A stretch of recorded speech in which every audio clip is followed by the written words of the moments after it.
While we're still up here in the Radiant Test Lab, I want to go over a few Radiant systems that we've got up here running.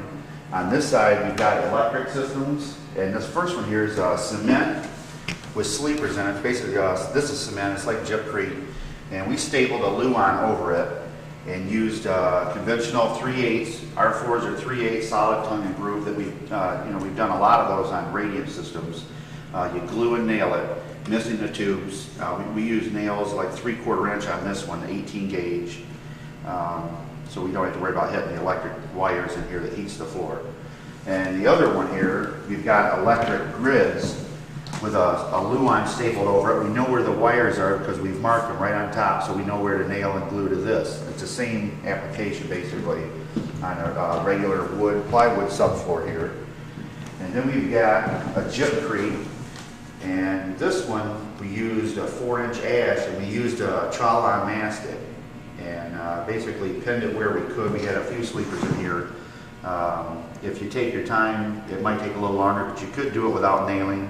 It is going to take a lot more time. It's easier to put sleepers in, where you can to help hold some of the flooring as the glue sets up. Here we've got some hot water Radiant systems, and I can kind of go through these real quick with you. This one here is a Viega.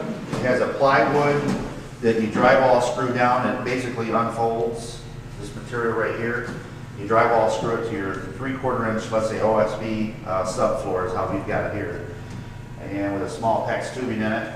This floor can be glued and nailed right over the tubes, just missing the tubes with the nails basically. This is another system that's real similar, but your subfloor is the Radiant tubing. You don't have to put another one on top of your other subfloor. This is it. You can glue and nail on this. We have the floating floor on this one. And if you were to glue and nail it, basically it's the same way. You just want to glue and nail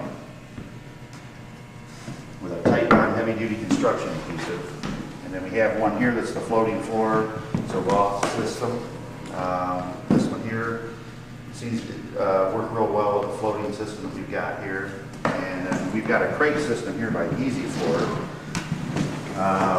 This one we used a 1/2 inch.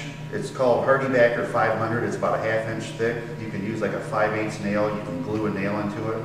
I prefer to use a 3/4 to 1 inch nail. But the only way you can do that is if you mark where the tubes are, and I recommend doing that. But this system works really well too. You can glue a nail to that. And this one here is a staple up system. I've done a lot of these. Down in your basement, you have to put this in underneath your subfloor.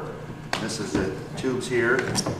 You got reflector plates, and then you can glue a nail with, let's say, a 1 inch nail will not go through the 3/4 plus the flooring. So you can use an 18 gauge, 1 inch long nail with your Titebond adhesive on the back of the boards. And that's another way to install.